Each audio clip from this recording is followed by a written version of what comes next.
Hello students, welcome to initiation of physics. Imagine, invent, inspire. Let's start it. मेरे topic लाया हूँ उसका नाम है माइंड मैप ऑफ ग्रेविटेशन।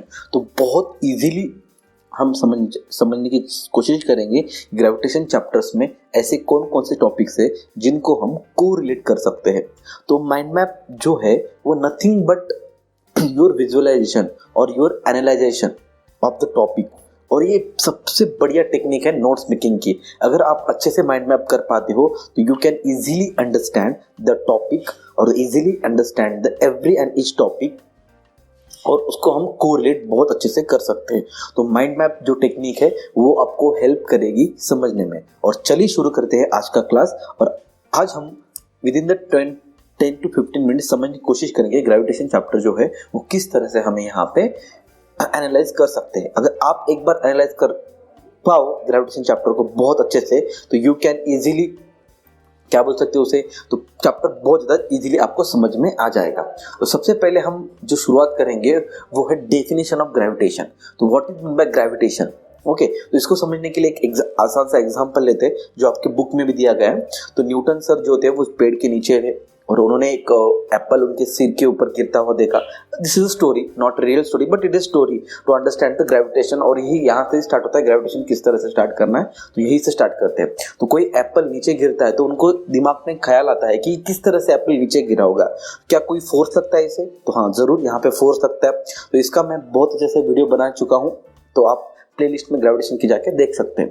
तो यहाँ पे अगर हम देखते हैं definition, if any object which gets attracted, है ना, कोई भी ऑब्जेक्ट अगर अट्रैक्ट करता है अर्थ के सरफेस तरफ, अर्थ सरफेस की तरफ, सेंटर ऑफ अर्थ की तरफ बोल सकते हैं आप, तो उसे हम क्या बोलते हैं? ग्रेविटेशन। और ये जो फोर्स लगता है उस फोर्स को हम नाम देने वाले ग्रेविटेशन फोर्स। तो ये फोर्स क्या करेगा? कोई भी ऑब्जेक्ट को सेंटर ऑफ अर्थ की तरफ अट्रैक्ट करेगा। ओके, तो हम इसे एक सेंट्रीपिटल फोर्स भी बोल सकते हैं, which is causing towards the center, centre की तरफ जो फोर्स लग रहा है उस सेंट्रीपिटल फोर्स पे एक नाम दे सकते हैं। लेकिन it is because of the earth, that is it is called as gravitation force. तो it is called as gravitation force, और इस फेनोमेना को हम बोलने वाले ग्रेविटेशन। एक मार्क के लिए डेफिनेशन पूछी जा सकती है, तो सिंपल डेफिनेशन है, तो इस तरह से आप डेफिनेशन। तो ये फोर्स है, तो फोर्स को हमें पता है, but what is force? Force is nothing but the product of mass and acceleration.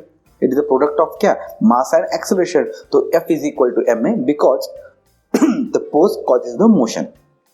अब जो फोर्स लगने वाला है, जैसे आप एग्जांपल भी देख सकते हैं, किसी बॉल को अगर आप रेस्ट पे रखते हो तो वो रेस्ट पे रहेगा, उसको किक मारने के बाद, उसको फोर्स लगाने के बाद वो बॉल मूव होता है। That is nothing but the force causes the motion. और मोशन क्या है? एक्शन ऑफ मूविंग, किस तरह से वो मूव होता है। जैसे फॉर एग्जांपल आप यहाँ पे एक बॉल लेते हैं और इस बॉल को अगर हम किक करते हैं तो एक किक करने के बाद रोलिंग करते हुए आगे आगे चल जाता है ना। तो ये मोशन की एक्शन है। तो इसे हम बोलेंगे स्ट्रेट लीनियर मोशन, स्ट्रेट जा रहा है तो गोल गोल घूम रहा है तो उसे रोटेटरी मोशन बोलेंगे, है ना। जिगजैग में जा रहा है तो उसको जिगजैग में बोलेंगे। तो these are types of the motion. तो इस मोशन के लिए अगर कोई ऑब्जेक्ट अगर गोल गोल घूमता है, मान लीजिएगा दिस इज अर्थ, ओके, ये अर्थ है, अगर अर्थ के अराउंड अगर रोटेट कर रहा है, गोल गोल घूम रहा है, तो उसे हम बोलेंगे सर्कुलर मोशन। उसे क्या बोलेंगे हम? Circular motion. That's called as circular motion. तो हमारा नेक्स्ट टॉपिक है मोशन के बाद circular motion. There are two types of circular motion. Okay, दो टाइप के हमारे पास सर्कुलर मोशन है, एक है uniform circular motion, another one is non uniform circular motion.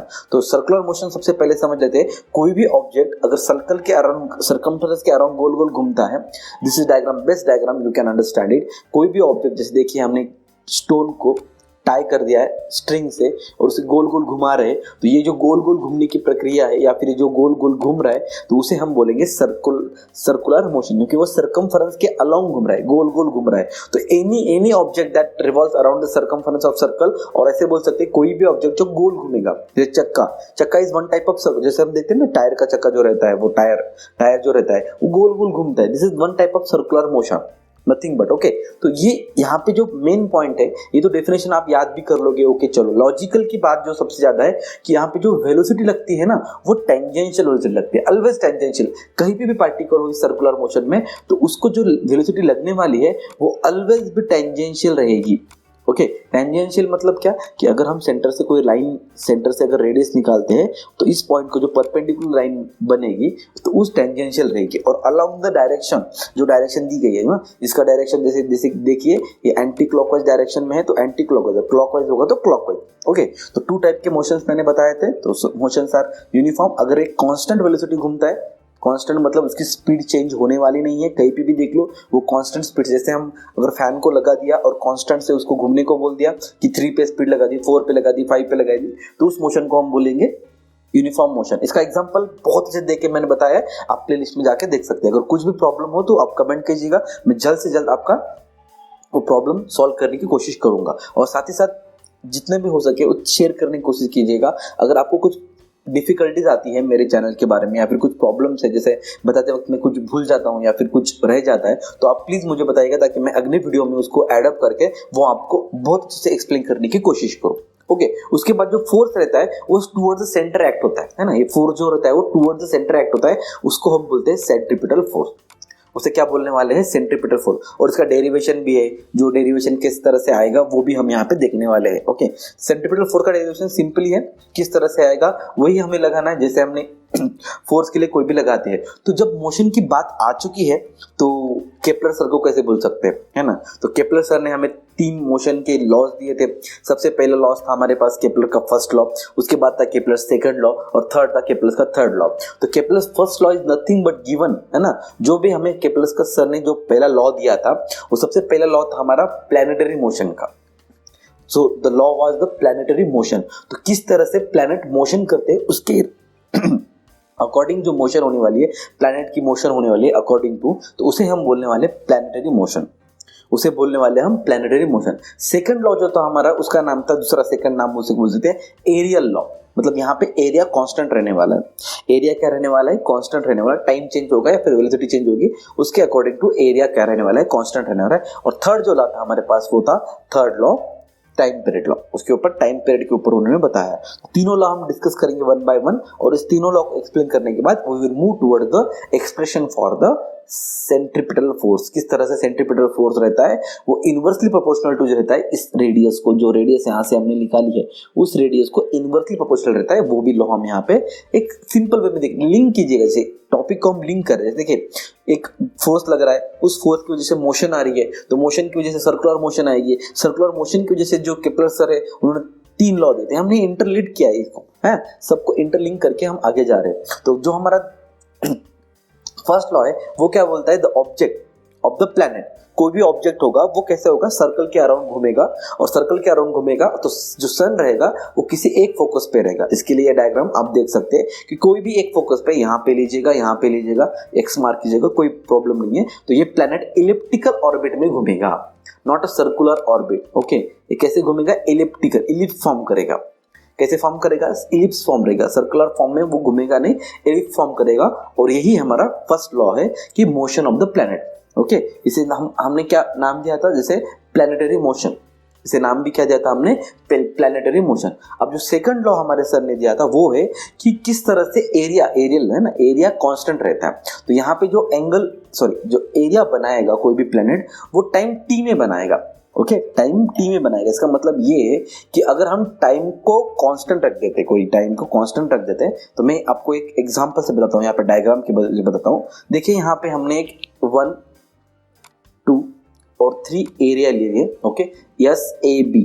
तो यहाँ पे जो एस ए बी बनने वाला है, तो यहाँ पे टी अगर टाइम लग रहा है ए टू बी तक जाने के लिए, ए टू बी तक जाने के लिए अगर टी टाइम लग रहा है, सी टू डी तक जाने के लिए भी टाइम टी लगना चाहिए, और यहाँ पे एफ टू ई तक आने के लिए भी आपको टाइम टी लगना चाहिए। इसका मतलब टाइम अगर कांस्टेंट ले लेते हैं, वेलोसिटी चेंज हो जाएगी, क्योंकि आपके पास formula speed is equal to distance upon time. Distance कम ज्यादा हो सकता है, टाइम हम कांस्टेंट रख रहे हैं तो उसके अकॉर्डिंग स्पीड भी चेंज हो जाएगी। वो डिपेंड करेगी किस तरह से, आप बहुत अच्छे से सीख सकते हो 11th में जब आप ये चैप्टर पढ़ोगे, या फिर मैथ में भी पढ़ सकते हो।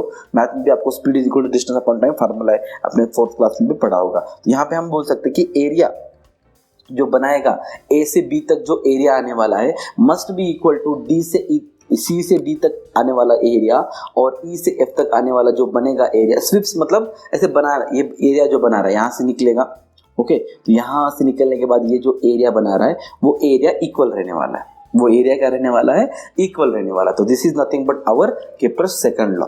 और केपलर का थर्ड लॉ जो होता है वो टाइम पीरियड रहता है। टाइम पीरियड क्या रहता है, time period is square of the time period is directly proportional to the cube of the distance between the planet. मतलब जैसे देखिए यहाँ पे मीन डिस्टेंस क्यों लिया है, क्योंकि देखिए यहाँ पे डिस्टेंस जो है कम है और यहाँ पे C से लेके S तक जो डिस्टेंस है ज्यादा है, उससे ज्यादा यहाँ पे F से लेके S तक डिस्टेंस और ज्यादा बढ़ रहा है। तो दैट्स मीन कि जो डिस्टेंस है वो कम ज्यादा होता है, तो इसलिए हमें यहाँ पे क्या लेना है, मीन डिस्टेंस लेना है। ओके, क्या लेना है, मीन डिस्टेंस। मीन मतलब अगर हम यहाँ पे जोड़ घटा कर उसको लेते हैं, मीन लेते हैं, एवरेज लेते हैं, तो वो डिस्टेंस, तो उसका फॉर्मूला क्या बन जाता है, T square is proportional to R cube, that is T square upon R cube equal to constant that is के।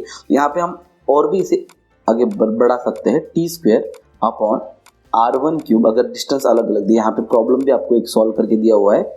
Okay, T square upon R two cube, इसकी भी एक्सरसाइज की भी मैंने वीडियो बनाई है, वो भी आप जरूर देख सकते हैं। अब वी विल मूव टुवर्ड्स, अभी यही फार्मूला का यूज करके, अभी इसी फार्मूला का यूज करके हमें आगे मूव करना है। किसकी तरफ आगे मूव करना है, सेंट्रीपिटल फोर्स निकालना है। ओके, हमने पढ़ा था सर्कुलर मोशन क्या होती है, तो उसके बाद है हमारे पास यूनिफॉर्म सर्कुलर मोशन। कोई भी ऑब्जेक्ट की स्पीड अगर कांस्टेंट रहती है, अगर सर्कल में घूमते वक्त, तो उसे हम बोलेंगे uniform circular motion. This is the uniform circular motion definition. ये भी टेंजेंशियल रहेगी, फोर्स एक्ट होगा। ओके, लेट अब यहाँ पे एक अजम्पशन कर लेंगे कि कुछ मास है यहाँ पे, है ना, इस स्टोन का कुछ मास है। ओके, स्मॉल m पकड़ लिया है हमने। यहाँ पे डिस्टेंस जो यहाँ से सेंटर से डिस्टेंस जो ले लिया हमने, r ले लिया डिस्टेंस। इसको अगर टाइम पीरियड टेकन लेना है, उसे t ले लिया हमने, अगर मान लिया, तो हमें पता है कि centripetal force equal to F equal to क्या आ जाएगा, mv स्क्वायर बाय r। क्या आ जाएगा, mv स्क्वायर बाय r, क्योंकि F इक्वल टू m में रहता है, तो उसको हमने कन्वर्ट कर दिया mv स्क्वायर बाय r। तो this is nothing but the formula of force. तो speed equal to distance upon time. तो यहाँ पे स्पीड क्या है, एक राउंड कंप्लीट करने के लिए, एक राउंड मतलब क्या हुआ, सरकमफरेंस ऑफ सर्कल। एक राउंड मतलब क्या हुआ, circumference of circle, that is distance is nothing but 2 pi r, this is in circumference. क्या है हमारा, ये सरकमफरेंस है। ओके, तो दिस इज सरकमफरेंस, और सरकमफरेंस कितना रहता है, 2 पाई r। अगर सरकमफरेंस 2 पाई r अगर हमने रख दिया डिस्टेंस का, टाइम t ले लिया हमने यहाँ पे, तो v equal to 2 pi r by t। इस v की वैल्यू अगर हम f के फार्मूले में अगर पुट कर देते हैं, तो f इक्वल टू क्या बन जाएगा हमारा, mv square by r is equal to m 2 pi r by t का whole square divided by r। तो स्क्वेयरिंग ऑन जो स्क्वेयरिंग तो करना ही पड़ेगा, तो f इक्वल टू क्या बन जाएगा हमारे पास यहाँ पे, m 4 बाहर ले लिया है हमने, 4 पाई स्क्वायर m को m, r स्क्वायर, यहाँ पे r स्क्वायर आ जाएगा, लेकिन एक r नीचे है वो कट जाएगा, यहाँ पे r है और यहाँ पे r स्क्वायर है, तो एक और एक r कट जाएगा।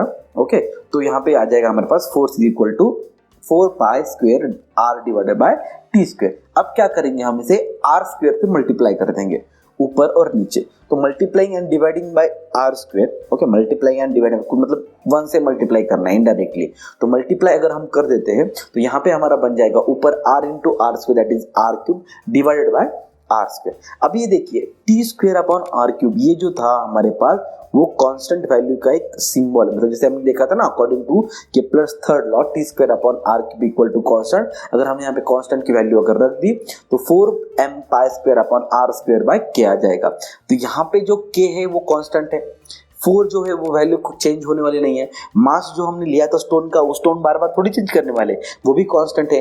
पाई स्क्वायर भी क्या हो जाएगा, कांस्टेंट हो जाएगा। ये सारे टर्म्स हमारे अगर कांस्टेंट बन जाते हैं तो बच जाता है हमारा सिर्फ R square, that is F is directly proportional to, या फिर हम इसे बोल सकते हैं इनवर्सली। अगर डायरेक्टली बोलना है तो 1 अपॉन आर स्क्वायर बोलना होगा, inversely proportional to 1 upon R square. Inversely proportional to क्या आ जाएगा, 1 upon R square. This is the relation between force and the distance of the particle, और यही रिलेशन हमें आगे मूव करने वाला है ग्रेविटेशनल कांस्टेंट निकालने के लिए। That is the relationship between two object में जो फोर्स लगेगा दैट इज अट्रैक्शन फोर्स, उसके ऊपर यही ले जाने वाला है हमें। ओके, तो न्यूटन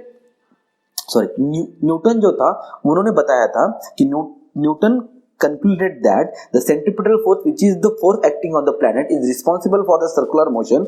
ओके, ये सबसे इंपॉर्टेंट याद रखने वाली बात है कि सर्कुलर मोशन परफॉर्म करने के लिए हमें सेंट्रीपिटल फोर्स ही इंपॉर्टेंट है। This force is very much important for the circular motion of an any object. Okay और ये जो रहता है वो कितना रहता है, proportional to square of distance, inversely proportional to square of distance. Okay, Newton identified this force with the force of gravity and hence postulated the inverse square law of gravitation. और इसी को हम बोलते हैं inverse square law of gravitation. तो यही inverse आ रहा है ना, तो inverse आने की वजह से इसे ही बोलते हैं हम inverse square law of gravitation. और इसी की हेल्प की वजह से हमारे पास जो नेक्स्ट फार्मूला आने वाला है वो Newton's universal law of gravitation आने वाला है. Okay, universal law. अब दो ऑब्जेक्ट मान लीजिएगा, हमारे पास दो ऑब्जेक्ट है जिसका मास है m1 और इसका मास है m2. इट इज नथिंग, ऐसे नहीं कि डायग्राम आपको दी गई है m1 है m2, इसका मतलब ये थोड़ी है कि आपको m1 बड़ा है m2 छोटा है, ऐसे कुछ याद रखने की जरूरत नहीं है. दीज आर द मासेस, कोई भी बड़ा हो सकता है कोई भी छोटा हो सकता है. Okay, these are the masses, एक m1 मास है एक m2 मास है. इन दोनों के बीच में जो अट्रैक्शन फोर्स लगने वाला है, ध्यान में रखिएगा, which force is this, this is the attraction force between the two object. This attraction force is directly proportional to the product of their masses and inversely proportional to the square of distance between them. तो distance इसका centre to centre लेने वाले, याद रखिएगा. आपको ये सब कुछ मैंने अच्छे से बताया है. ओके, आप वीडियो लेक्चर देख सकते हैं, प्लेलिस्ट में जाके ग्रेविटेशन के सारे वीडियो टॉपिक वाइज बनाए, आप वहां पे भी जाके देख सकते हैं. ओके, तो F equal to m1 m2 का प्रोडक्ट और डिस्टेंस का so inversely proportional to square of distance. अगर ग्रेविटेशनल, अगर हम जब भी प्रोपोर्शनलिटी साइन निकालते हैं तब हम एक ग्रेविटेशनल कांस्टेंट लेते हैं, दैट इज g.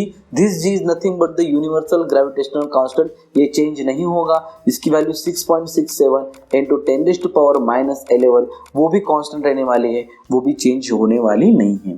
तो फॉर एग्जाम्पल अगर हम एक एग्जाम्पल लेते हैं, अगर हमारे पास अर्थ है और अर्थ के साथ हमारे पास क्या है, यहाँ पे मून है, तो ये जो बॉडी है इसका मास तो ऑब्वियसली ज़्यादा ही होगा as compare to moon.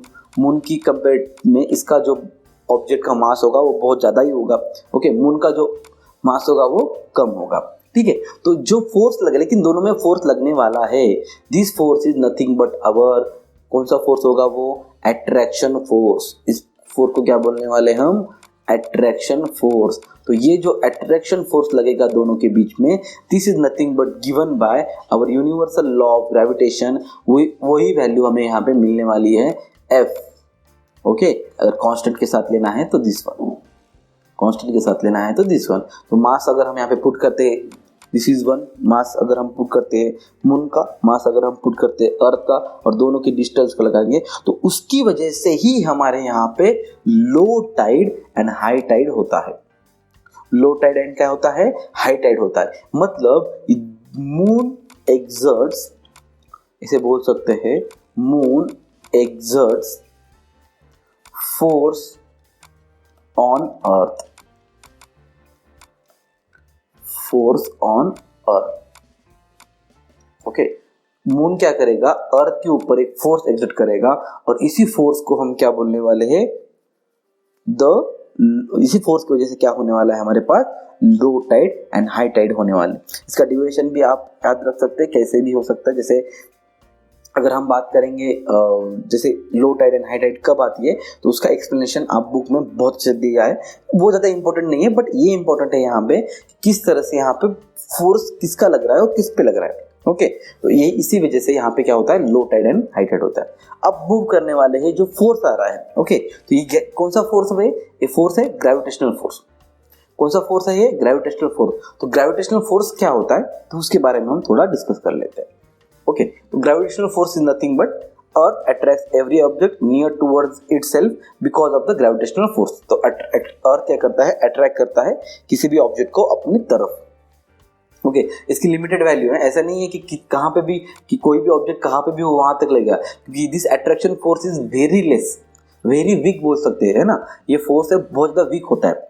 Okay, तो इस वजह से ज्यादा दूर तक नहीं लगेगा ना, तो वरना क्या हो जाएगा, अगर जैसे सन का मास सबसे ज्यादा है, तो सन अगर सबको अट्रैक्ट करने लगेगा, तो every and each planet will be moving towards the sun and will enter into the sun, पूरी तरह से एंटर हो जाएगी और वो पूरा कोलैप्स हो जाएगा एक दूसरे में. Okay, the centre of mass of the earth is situated at the centre, so the gravitational force on any object due to earth is always directed towards earth. जिसकी वजह से ही क्या होता है, सेंटर ऑफ मास जो है वो पूरा एट द सेंटर सिचुएटेड होने की वजह से जो पूरा फोर्स जो लगेगा वो सेंटर की तरफ ही लगेगा. क्या लगेगा, जो पूरा फोर्स लगने वाला है वो क्या लगेगा, सेंटर की तरफ ही लगेगा, बिकॉज दिस फोर्स, और जो भी कोई फोर्स है वो that's why it's vertically downward, और वो सेंटर की तरफ लाई करेगा। किधर करेगा, सेंटर की तरफ लाई करेगा, जो भी सेंटर है उसकी तरफ, जैसे गिरेगा तो सेंटर की तरफ ही क्या करेगा, लाई करेगा। अब जब वो गिरेगा तो उसे कुछ एक्सेलरेशन आने वाला है ना, वो किसकी वजह से गिर रहा है, ग्रेविटेशन की वजह से गिर रहा है, तो ग्रेविटेशन की वजह से गिर रहा है तो एक्सेलरेशन भी क्या आ जाएगा, ग्रेविटेशन का आ जाएगा, उसको हमने नाम दे दिया अर्थ ग्रेविटेशनल एक्सेलरेशन। क्या नाम दिया उसे, अर्थ ग्रेविटेशनल एक्सेलरेशन। तो यहाँ पे हमारे पास न्यूटन का सेकंड लॉ है, तो F इज इक्वल टू क्या आ जाएगा हमारे पास, F equal to M A, F equal to क्या आ जाएगा हमारे पास, F equal to M A. This is Newton second law, और ये जो A रहता है ना वही हमारा एक्सेलरेशन है, और यही एक्सेलरेशन हम डिनोट करते हैं G से, बिकॉज ऑफ अर्थ अगर लगता है ग्रेविटेशनल फोर्स की वजह से लगता है तो उसे डिनोट करते हैं G से। Okay, this G wheel is nothing but the earth gravitational acceleration.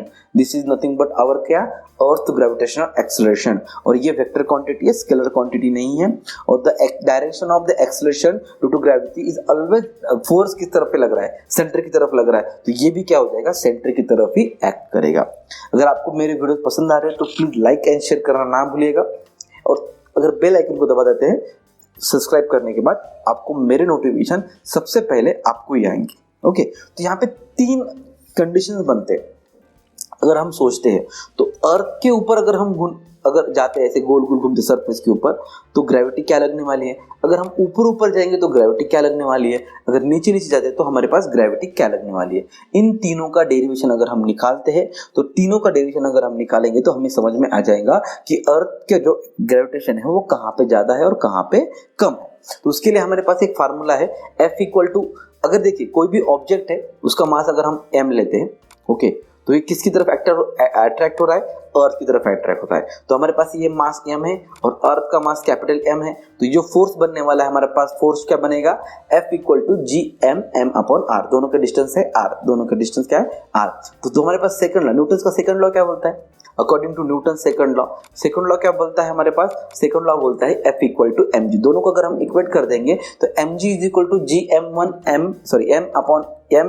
Upon R square. Okay, तो एम एम क्या हो जाएगा, कैंसिल हो जाएगा, this is force on the object, जो ऑब्जेक्ट है उसके ऊपर लगने वाला है, और this force is on the object due to earth, on the object due to earth. दोनों को अगर हम इक्वल कर देंगे तो एम एम कैंसिल हो जाएगा, that is G is equal to G M upon R square. This is the equation of G, और इसी इक्वेशन का यूज करके हम 3 डेरिवेशन निकालेंगे, या फिर 2 बोल सकते हैं, 2 डेरिवेशन का निकालेंगे, और दोनों डेरिवेशन हमें बताएगा यहाँ पे किस तरह से वैल्यू ऑफ जी चेंज होती है। तो यहाँ पे जो कैपिटल जी है वो हमारे पास यूनिवर्सल कांस्टेंट है, capital mass of the planet और रेडियस ऑफ द प्लेनेट। अगर मान लीजिएगा मैंने प्लेनेट यहाँ पे क्यों लिखा है, आप यहाँ पे अर्थ भी लिख सकते हैं, क्योंकि डेरिवेशन जो मैंने यहाँ पे निकाला है वो अर्थ के लिए निकाला है, यहाँ पे आप अर्थ भी लिख सकते हैं, कोई प्रॉब्लम की बात नहीं है। लेकिन मुझे बताना था प्लेनेट, अगर जुपिटर का भी निकालना चाहते हो तो वहाँ पे जो m लिखेगा ना आप, कैपिटल M, तो उसकी वैल्यू लिखने के लिए आपको जुपिटर की मास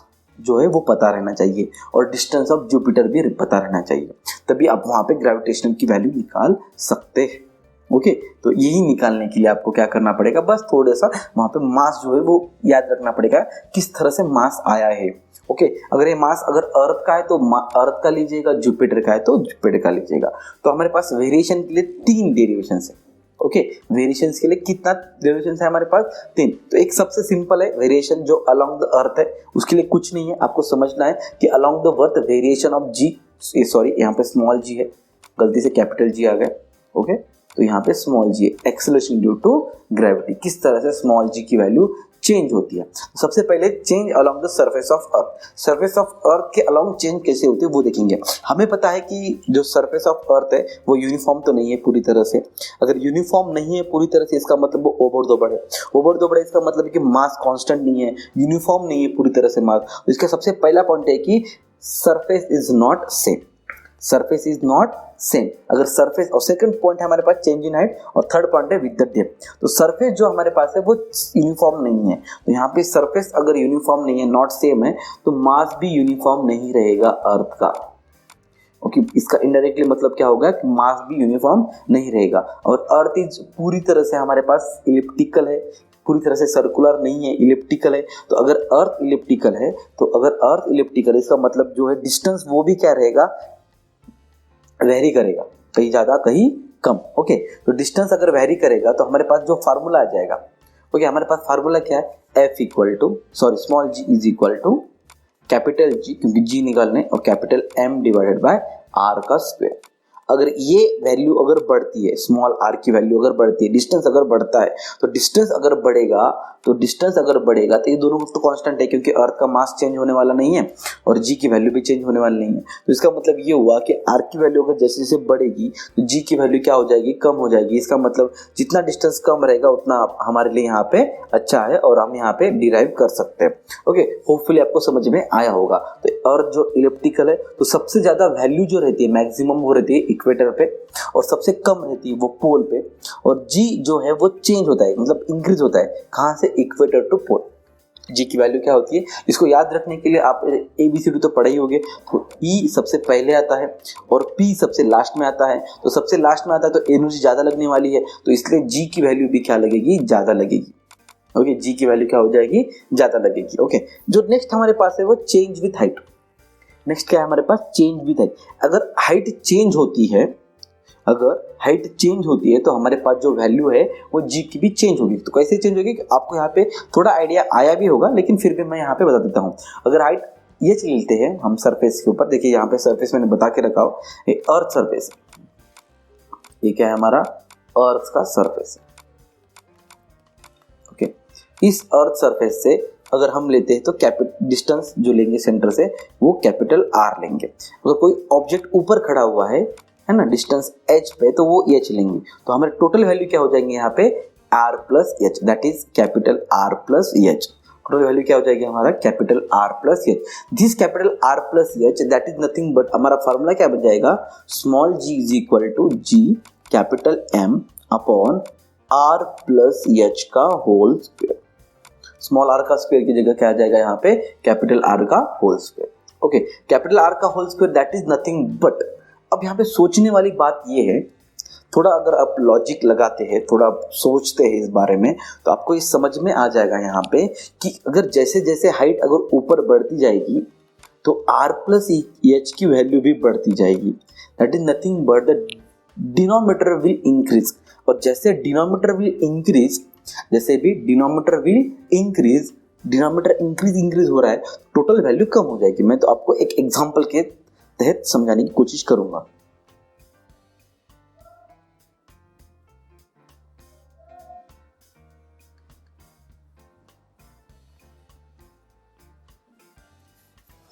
तो यहां पे देखिए हमारे वैल्यू अगर देखते हैं 1/10, 1/100, 1/1000। ओके, देखिए सबसे वैल्यू कम कौन सी है, तो 1/1000, क्योंकि नीचे की वैल्यू अगर बढ़ती है तो टोटल वैल्यू डिक्रीज होती है, नीचे की वैल्यू बढ़ती है, टोटल वैल्यू विल डिक्रीजेस। तो सेम यहाँ पे जो हमारे पास फार्मूला आने वाला है, small g is equal to G M upon R plus H का होल स्क्वायर। दैट इज नीचे की वैल्यू बढ़ेगी तो टोटल वैल्यू कम हो जाएगी। इसका मतलब हम यहाँ पे दो कंक्लूजन निकाल सकते हैं कि as height of the particle increases, अगर हाइट इंक्रीज होती है तो हमारी ग्रेविटी डिक्रीज हो जाएगी, और हमारी हाइट डिक्रीज होती है तो हमारी ग्रेविटी इंक्रीज हो जाएगी। तो मतलब इसका मतलब ये हुआ, यहाँ पे स्टार मार्क के लिख सकता हूँ, तो मैक्सिमम ग्रेविटी कहाँ पे होगी, तो मैक्सिमम ग्रेविटी इस हिसाब से, मैं यहाँ पे फार्मूला के हिसाब से सरफेस पे होगी। मैक्सिमम जी की वैल्यू कहाँ पे होगी, तो इस हिसाब से मैक्सिमम वैल्यू जी की कहाँ पे होगी, हमारे सरफेस पे होगी। तो यहाँ पे बोल सकते हैं कि अगर डिस्टेंस 2 से बढ़ता है ना, मैं यहाँ पे शॉर्टकट बता रहा हूँ आपको, डिस्टेंस अगर 2 से बढ़ता है, मतलब अगर हम h की बात करें, तो h मतलब पूरा r plus H, r plus H अगर 2 से बढ़ता है मतलब 2 है, तो हमारी जो g हो जाएगी वो 1/4 से कम हो जाएगा। 1/4 से क्या हो जाएगा, कम हो जाएगा। 1/4 से क्या हो जाएगा, कम हो जाएगा। ये न्यू वाला r प्लस एच है 1/4, अगर 4 से हो गया तो 1/16 से कम हो जाएगा, क्योंकि स्क्वायर है नीचे स्क्वायर है, तो जितना भी इसका स्क्वायर करना चाहिए, जितने भी टर्म्स है उसकी हम स्क्वायर कर सकते हैं। तो ये हो गया चेंज विथ हाइट। ये हो गया हमारा चेंज विद हाइट। अब डेप्थ के लिए मूव करते हैं। तो डेप्थ का अगर हम देखना चाहते हैं तो यूनिफॉर्म नहीं है मास, तो मास जो है वो यूनिफॉर्म नहीं है, तो इसके लिए हम डेंसिटी की तरफ जाएंगे। अब डेंसिटी यूनिफॉर्म लेंगे, कंसिडर करेंगे कि पूरी डेंसिटी मास जो पूरी यूनिफॉर्म है, तो डेंसिटी इक्वल टू हमारे पास फार्मूला क्या आता है, मास अपॉन वॉल्यूम। तो मास अपॉन वॉल्यूम, जैसे density is equal to mass upon volume, तो मास तो हमें निकालना है, that is mass is equal to density into volume. तो density into volume, density into volume, volume कितना आ जाएगा 4/3 पाई आर क्यूब।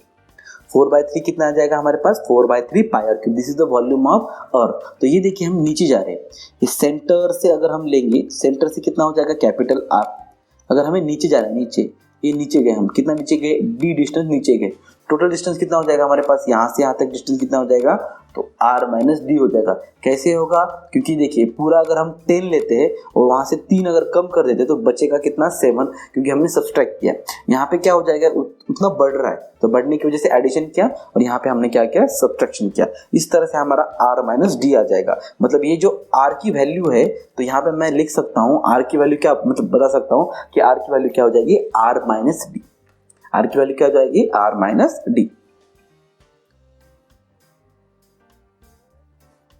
अगर r माइनस डी वैल्यू हो जाती है तो हम यहाँ पे ऐसे लिख सकते हैं कि at depth d mass is equal to rho into 4/3 r minus D का whole cube.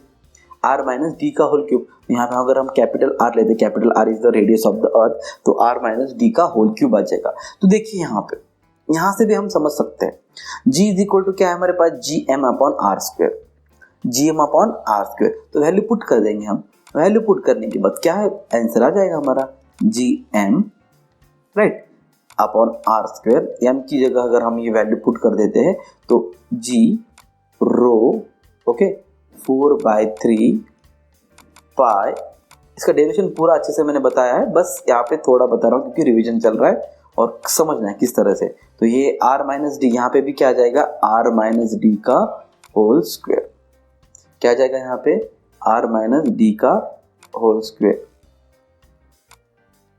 r minus D का क्या आ जाएगा यहाँ पे, होल स्क्वायर। तो स्क्वायर और यहाँ पे क्यूब है, तो ये क्यूब कैंसिल हो जाएगा, तो बचेगा g इज इक्वल टू क्या बचेगा हमारे पास, 4/3, okay, g rho pi into r minus D.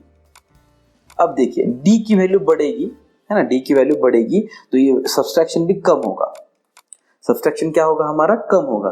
तो सब्सट्रैक्शन कम होगा, इसका मतलब g की वैल्यू क्या हो जाएगी, यहाँ पे कम हो जाएगी। जैसे जैसे d बढ़ेगा वैसे वैसे g कम हो जाएगा, और एट द सेंटर जो d की वैल्यू है वो r के बराबर हो जाएगी। तो इसलिए हमारा सेंटर पे जो है ग्रेविटी वो हो जाएगा 0 मीटर पर सेकंड स्क्वायर, 0 मीटर पर सेकंड स्क्वायर। तो यहाँ पे मैं यहाँ पे और बता सकता हूँ, जैसे हाइट इंक्रीज होगा तो ग्रेविटी डिक्रीज होगी, डेप्थ इंक्रीज होगा तो भी हमारी ग्रेविटी डिक्रीज होगी, और जैसे जैसे डेप्थ डिक्रीज होगा वैसे वैसे हमारी हाइट जो सॉरी ग्रेविटी क्या होगी, बढ़ेगी। और यहाँ पे भी मैं बोल सकता हूँ मैक्सिमम जो वैल्यू हो जाएगी वो मैक्सिमम वैल्यू हमारी हो जाएगी जी की सरफेस पे।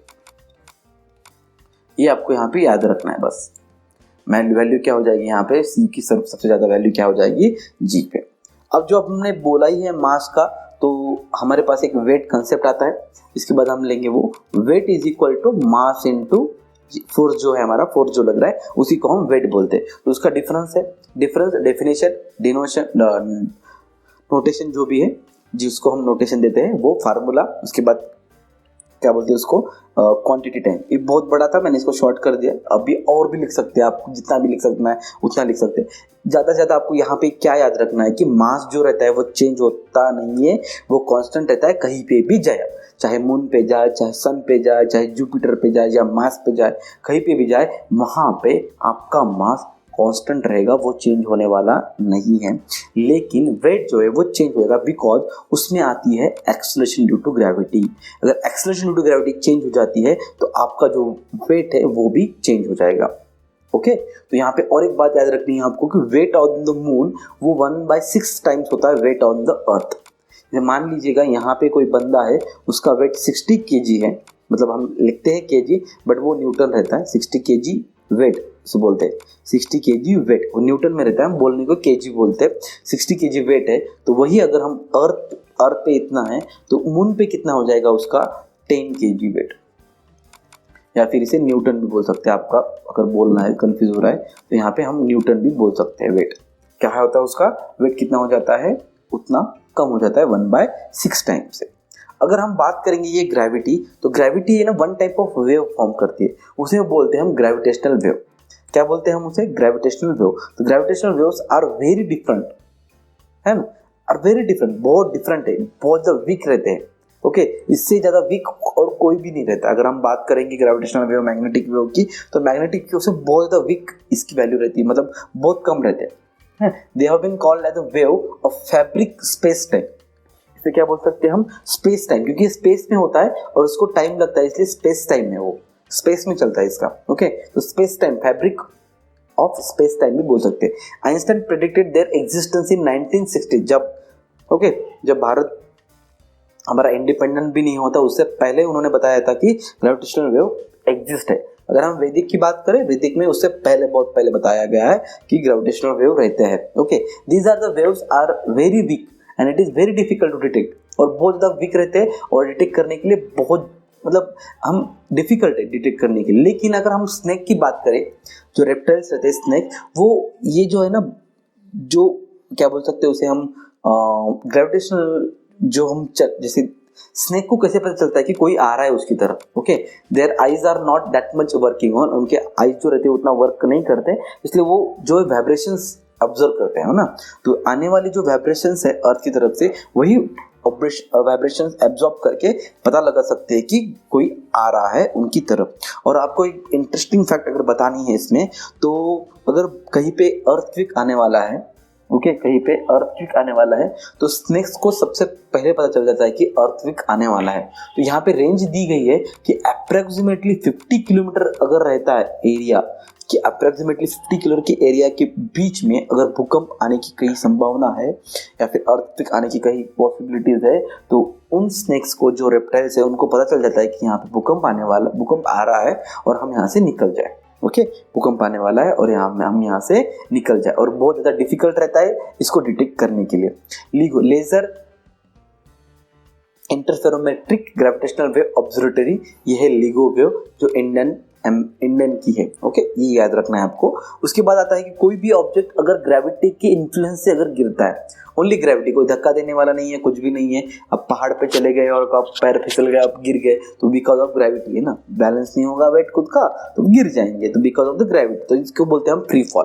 उसे क्या बोलते हैं हम, free fall. Free fall is क्या है, free fall is nothing but the, कोई भी ऑब्जेक्ट अगर ग्रेविटी के इन्फ्लुएंस की वजह से गिरता है, तो उसे हम बोलने वाले हैं फ्री फॉल।